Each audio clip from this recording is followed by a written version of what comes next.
Good morning, campers. Do you see that? The sun is back, finally. It's shining and warm, and we have lots of fun activities planned. Oops, that teeny tiny mistake definitely isn't an omen and surely doesn't mean I'm losing it. Moving on to today's announcements. Hello? What was that? Anyway, no more distractions. Let's get Camp Wanaslaya back on track. Lots to do on the schedule today. We have wood splitting lessons, car maintenance, and imaginary friend therapy. Where did all these flies come from? Oh my god. There's so many of them. They're everywhere. This does not bode well. Who's there? Show yourself. Me get out. You get out. You think you can mess with Camp Director Susan Check? You have no idea what I am capable of.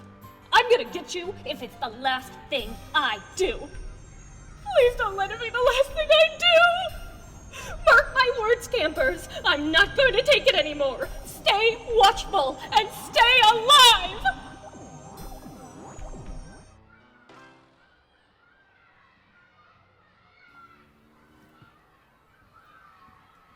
Sorry, that's me now.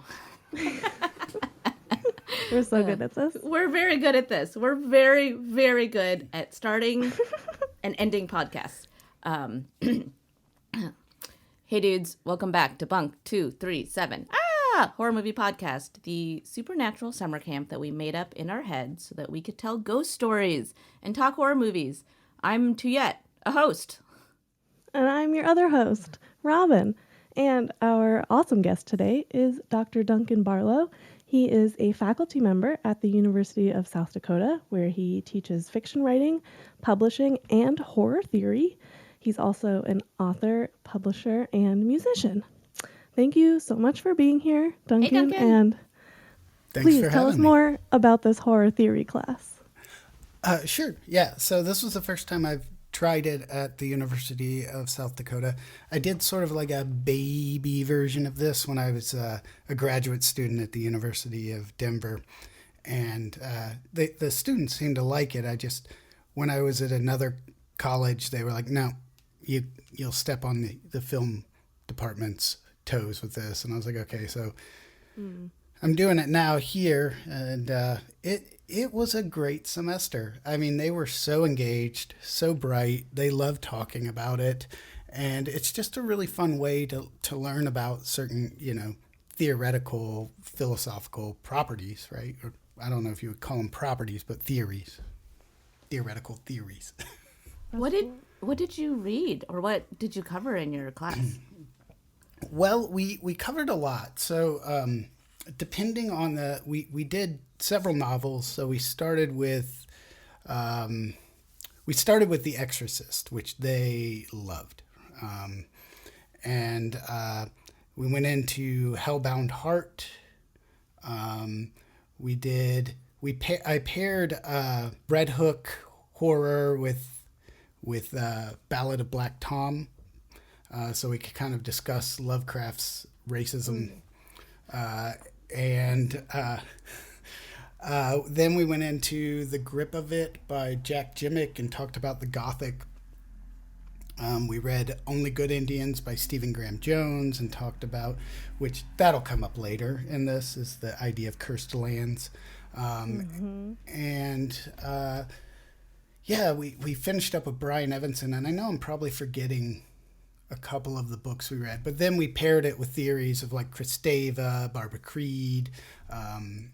Oh boy, I'm trying to remember all the people that we've gone over. But it's, the day after the end of the semester. You're like almost making me want to go back to school. I would almost loved this class in school. Yeah, just, sort of like the greatest hits, and then also looked at some commentary that's going on now that maybe isn't as steeped in academia, but is culturally aware, or looking at statistics. For, like we they watched The Orphanage, and we discussed like the abuse of special needs children in orphanages around the country and the stats there. Yeah, and honestly, big props to your school for letting you helm this class. I think that like horror as a genre gets overlooked in academia or as like literature, especially I think it's like, I think a lot of our 70s and 80s and 90s slashers really sort of gave the horror genre a different sheen, so it wasn't looked at in a serious way, and it wasn't looked at as something, even though all of these overarching huge societal themes or cultural themes or things going on have always been a part of horror. I think it's the gore that sort of keeps people from taking it seriously, I think. And so I think that is very cool that that your school has this class, that you could have this sort of critical analysis and this talk about it. Should we go back to school, Robin?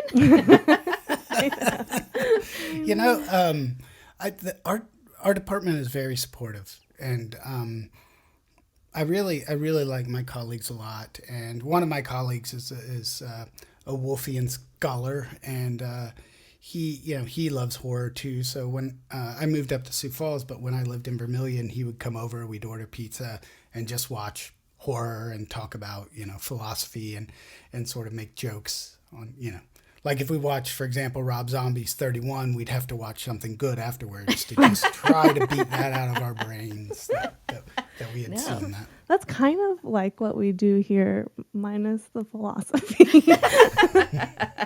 Yeah, ours is a lot more gossip than philosophy. Yeah. We do that too. Happy if you have philosophy stuff to share along with this movie that we're talking about today. And Tuyet, would you like to tell us what that movie is? I would love to tell you what that movie is. Today, we are watching the original 1979 Amityville Horror, based on the book, which is based on the true story of the now infamous 1974 murders of the DeLeo family.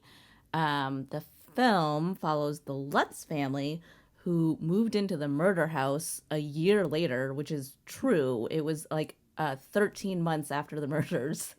It was a month after Ronnie DeLeo got convicted that they moved into this house, which sounds insane to me. But as the story goes in the film, the Lutzes were terrorized by strange, spooky occurrences in the house, and after 28 days, left/ran away and never came back for the personal belongings, which is also actually true. Very excited about the Amityville Horror. Even though, honestly, as a franchise, I never really watched it. I never got into it. Ghost stories, I don't gravitate towards ghost stories because they scare me the most. Because of all of the sort of horror subgenres, like creature features, monster movies, supernatural serial killers, urban legends, all that stuff I'm very fine with. And I don't feel, particularly scared either way. But ghost stories, like I'm enough of a hippie that like bad vibes and like evil energies get me. First question, are you scared of ghosts? Me? Yeah. Oh, wow. I don't really believe in them. Duncan, you don't believe in ghosts? Not really. I guess I could believe in sort of energy being displaced or whatever if we go into the physics of energy not being created or destroyed or whatever. But, I've lived a long time, and I have a ghost story from my life, but I can also very much reason it away. Tell us this ghost story. Well, we came back from tour once, and we stayed with somebody that said they had a ghost. And after we stayed there, he's like, yeah, the ghost's gone. It's kind of great. You guys must have exorcised it. But then, like, in my house in Louisville, it was like lights started turning on and off, and there were like knocking on walls, and I thought it was just me. You had a ghost. But other people were, yeah. But it didn't follow me any further, so I didn't give it any more thought. But it was also an old house where lights tend to go on and off, and do they? Things go bump in the night. If there's a ghost. There may have been, maybe Ronald DeFeo was at my house and killed another family, and I didn't know about it. Robin, you love ghost stories. I love ghost stories, and I want to believe in ghosts so badly. I'm all about it. I do love ghost stories. Supernatural is my hands down favorite. Yeah, I do. And I brand love, of I horror. love a haunted house. I love when houses are just real bitches, you know? Yeah, It's that's supposed this to be your house. safe space. It's like the ultimate betrayal. But it is. It's interesting because I thought a lot about this, especially obviously with the Amityville Horror, is like, the ambiguous evil. The movie proposes the idea that like anyone can be evil, but it's not a creature. It's like a feeling or a force or a thing that sort of like causes evil. And the idea that there's like a switch inside of us that could just be like triggered at any moment if you're standing in the wrong spot or in the wrong place, I think is what is so scary, because it is sort of like the monster is the stepdad, right? It's George Lutz, specifically in this square footage of area, which I think is also something else that you're probably going to bring up, Duncan, about sort of ownership over land. Yeah. Yeah, well, kind of. Hans Holzer was the first person to sort of tell them that the land was haunted, right? So he's the one that kind of generated this idea that the Steinkock tribe had killed people there. Or no, it was like it was a place that they buried their like wrong, right? And this is just a sort of a leftover from Puritan haunted lands ideas that essentially the Puritans aligned wilderness with the evil, with Satan, and then therefore the natives that were in the country were kind of devilish, right? And so then they would curse the lands. And so all of this like native ghost story stuff comes from this Puritan sort of narrative to conquer the land. And then, it was continued on through the 20th century with authors like Lovecraft, which this actually got its name from the Dunwich Horror, the Amityville Horror. So, but that, not to be too serious, but like, whenever, the 80s and 70s, Stephen King loves to put things on native burial grounds. I kept right? thinking about Pet Sematary. Absolutely.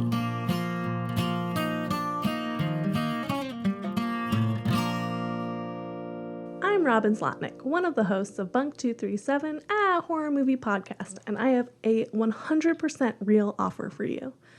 Our producer / my husband Shane and I have a dog named Simon, and he is the cutest dog ever to live. If you leave us a review on Apple Podcasts and send us an email at bunk237@gmail.com with proof, I will send you a one-of-a-kind photo of Simon with a custom message. This is real and you should do it. Okay, back to the show.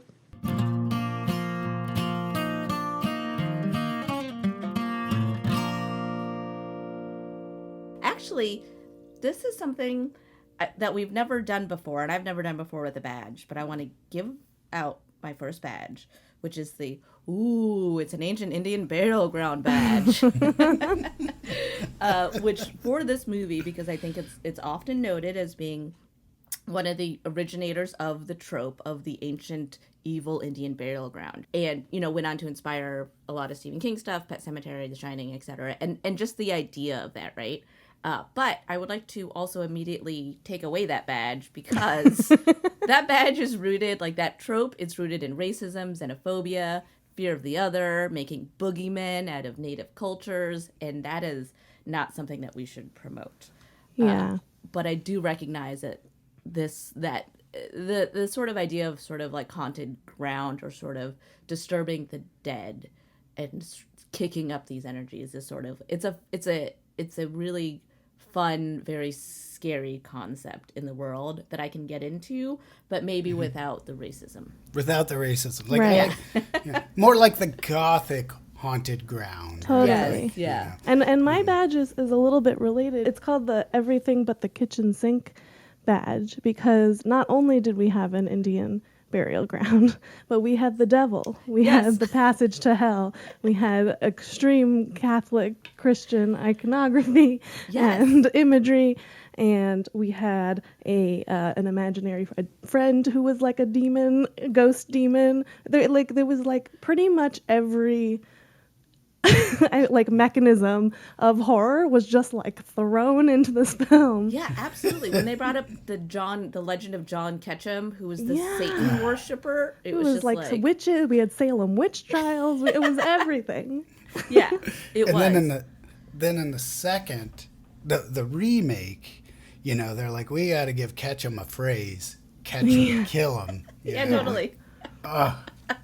Which is, So, and just they like- got to spell it with the K. They got to spell the Ketchum with a K, and it was just like, that's fine. right, ketchup. Yeah. Did you all see the remake? Did you I watch did, it, yeah. Robin? I just watched it this morning. I had trouble staying awake, not gonna lie. You should give it the sad trombone badge. Oh, yeah. It is such a victim of being from a 2005 horror movie remake. 'Cause Michael it Bay. glossed it up in a ways where it was like Ryan Reynolds is like super hot in this movie. The babysitter is super hot. Like when you compare the two babysitters from the 1979 to the 2005, it's insane. It's amazing. The babysitter had probably the one and only line that I really loved in the remake, where she tells the kids about this horrible history of this house, and then she just looks up at the ceiling and goes, "I'm so bad at being a babysitter." And she was. That was like the only moment where I was like, okay, I like that.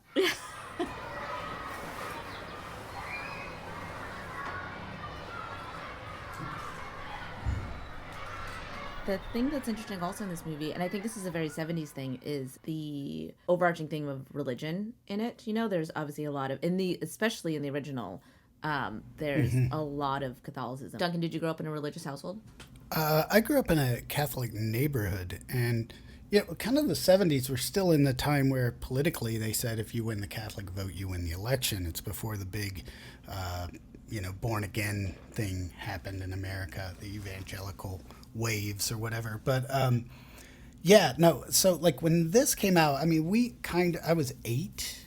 We already knew about the murders, right? That was pretty big news when it happened. And I was little, but you heard rumblings of it. And then when the movie came out, then you really heard about it. And much like The Babysitter in the remake, we had a babysitter, and I hadn't seen the movie. Obviously, I was 8, but she told us blow by blow what happens in this movie, right? And those eyeball windows are very popular, you know. And so we had a house in our neighborhood that had those. You know, and I remember one time we asked the neighbor that lived there, what time is it? Because we wanted to get home. And he's like, 3:15. But, we all knew about it. We all knew about the movie. And when I finally saw it, I think I remember the Jodie, the pig face in the window scared me the most, right? How old were you when you saw it, when you finally saw it? It had to have been... I don't remember what year we got cable, because we were an early adopter for some reason, and it was on HBO or something, and so I don't know. That's where we got introduced to like all the worst stuff for kids to see.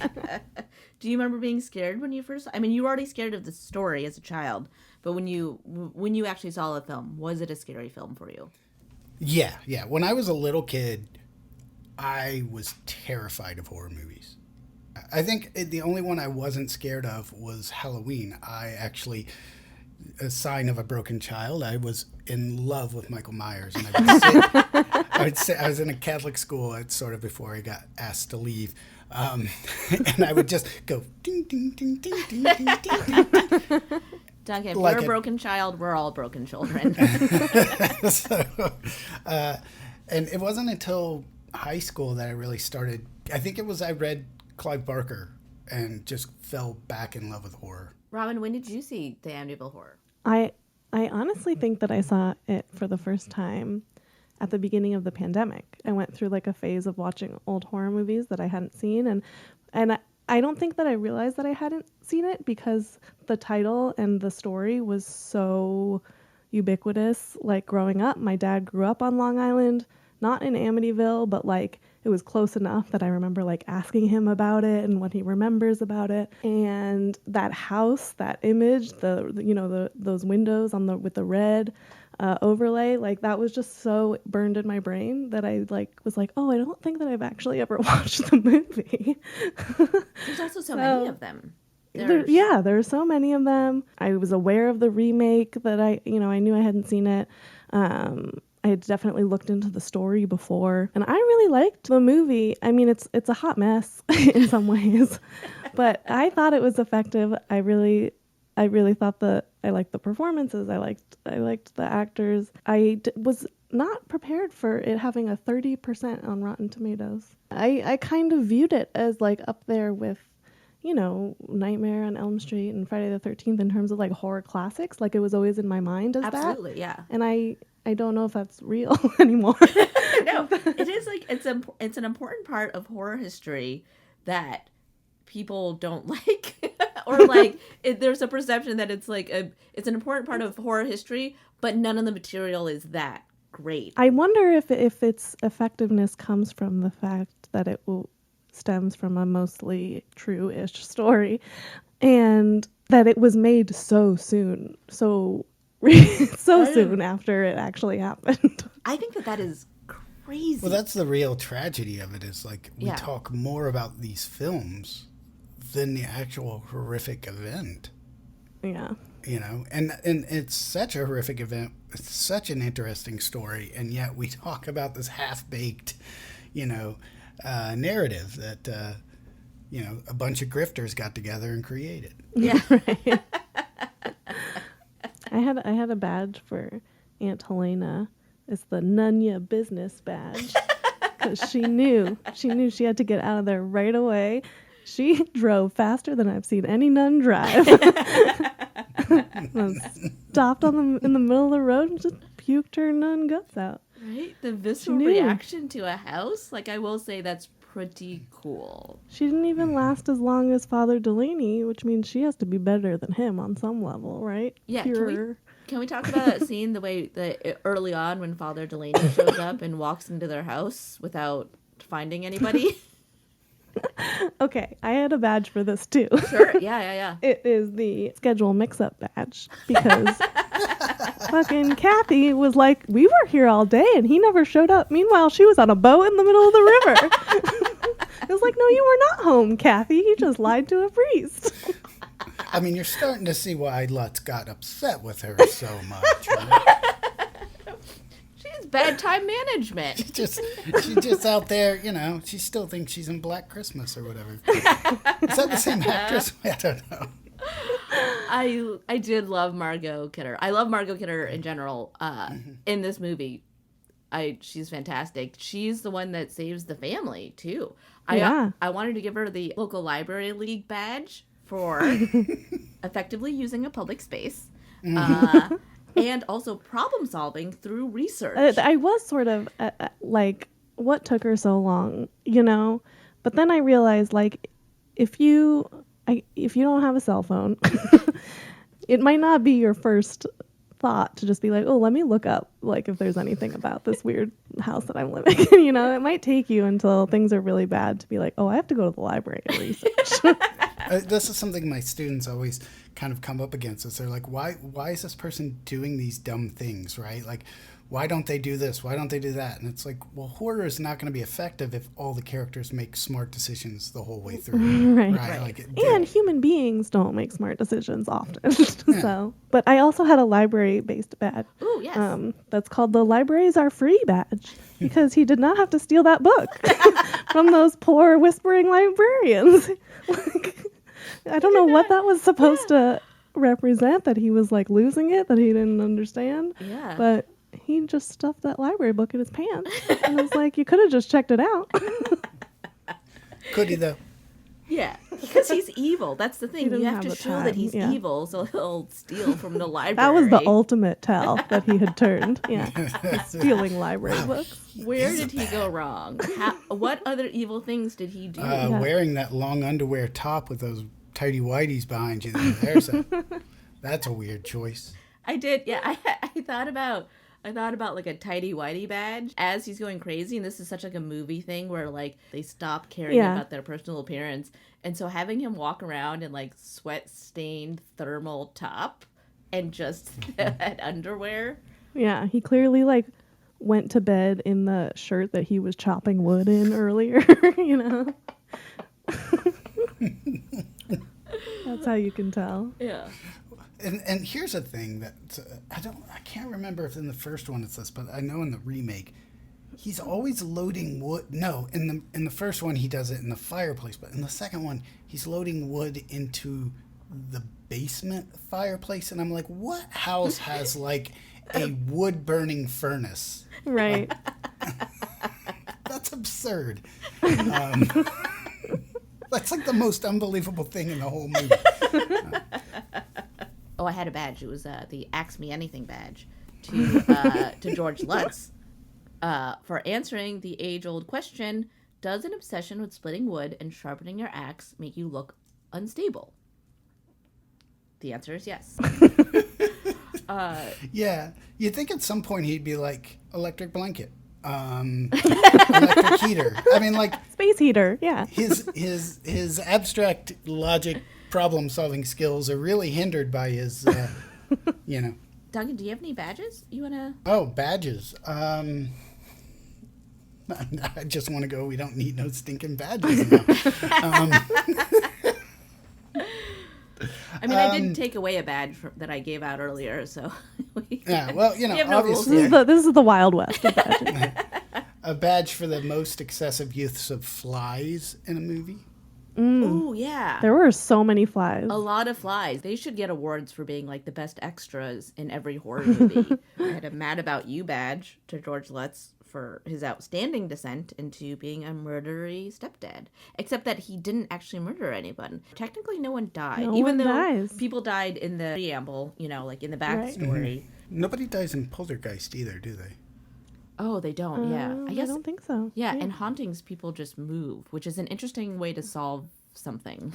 But, that they're traumatized forever, Right, yeah. That was a crazy thing. Is like, he just tried to kill them with an axe and then drove them off in a van. And, supposedly they all went to live on together. Yeah. Oh, animal kindness badge, because they go back for the dog. Yes. I did not expect that. Props to this movie for not killing any animals or people, but we still got a pretty good sense that, the evil was pretty bad. Oh, so here's a question. Would you move into the house in their situation? Absolutely not. Would you move in the house now? No, absolutely not. I have a firm stance against murder houses. Murder? Really? Would I move into the house, would I move into the house the year after the murders took place? Potentially. Robin! Before any hauntings happened. But the family after the Lutzes? No, I would not. Once they left, I'd be like, I know this place is haunted. No, thank you. You would give it a try. That was a really good deal on that house. It really was. I mean, that's a really nice neighborhood. And, part of me thinks, because they say that... Right on the river? They don't think that Ronnie killed those people alone. I have this theory that it's the neighbors, that they're just like, God, these guys with all their Jesus lawn art. let's give the nutbag kid a gun and, And then the Lutzes, they were like, let's make it look haunted because we got to get these trashy people out of here too. But I think it's a beautiful neighborhood. I've been there, and I would buy that house if it, were like reasonably priced. Oh yeah, absolutely. Really? Man, now I think that they have either raised the house and built another one or done some really massive reconstruction. A lot of remodeling. Yeah. See, even still, no. So you guys both would move into murder houses. Mm-hmm. Yeah. Maybe. I'd consider it. I mean, even if there was blood still on the floor, I'd be like, I mean, it's either me or an Airbnb, so. No. You guys, no. I don't even want to go into a murder house. I don't even, if there was some sort of tour, I don't. I'm too scared. I think that's great. I wish I still had that kind of fear.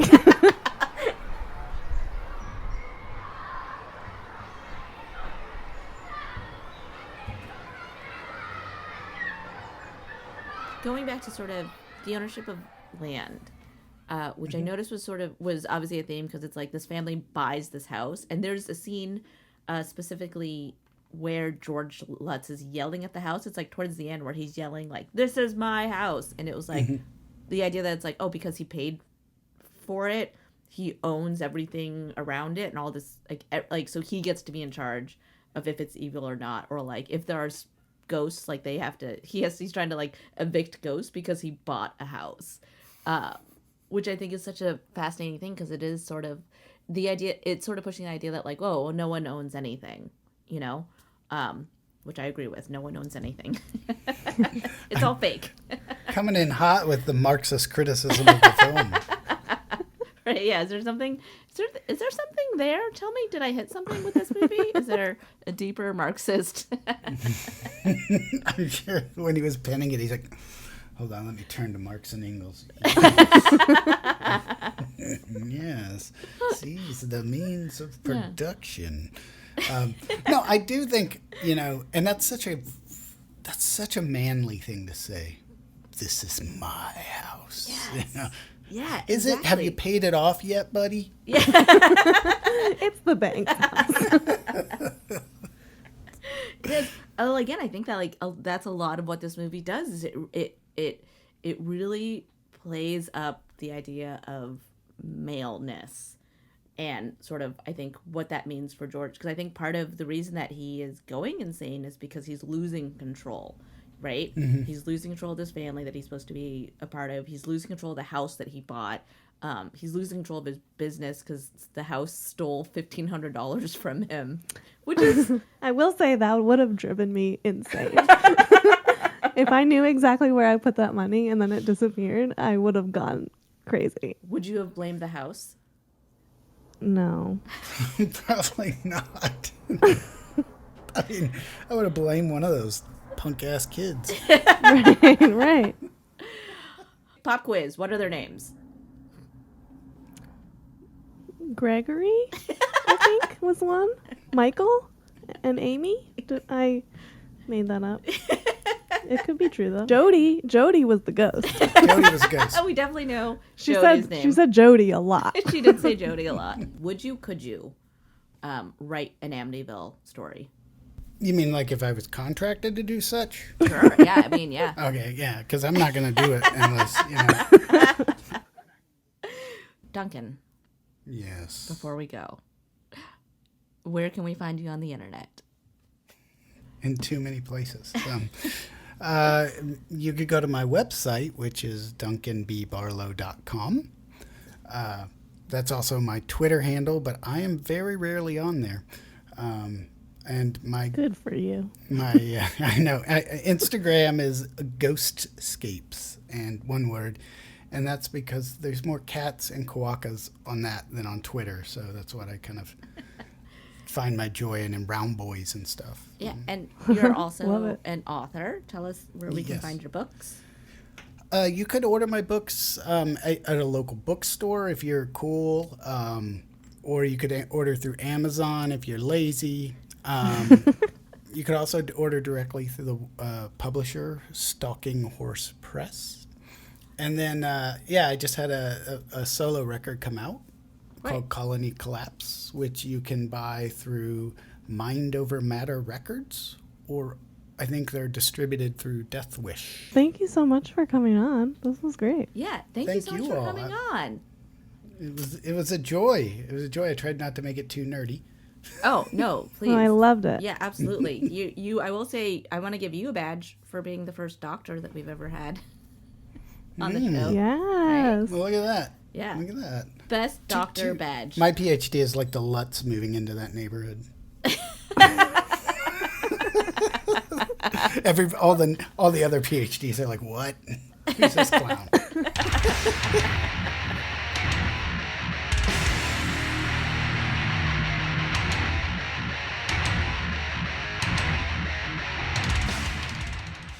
Bunk 237, a horror movie podcast, stars Tuyet and Robin Zlotnick as the final girls of Bunk 237, and introducing Alex Skoke as camp director Susan Check. The show is produced by me, Shane Segretti.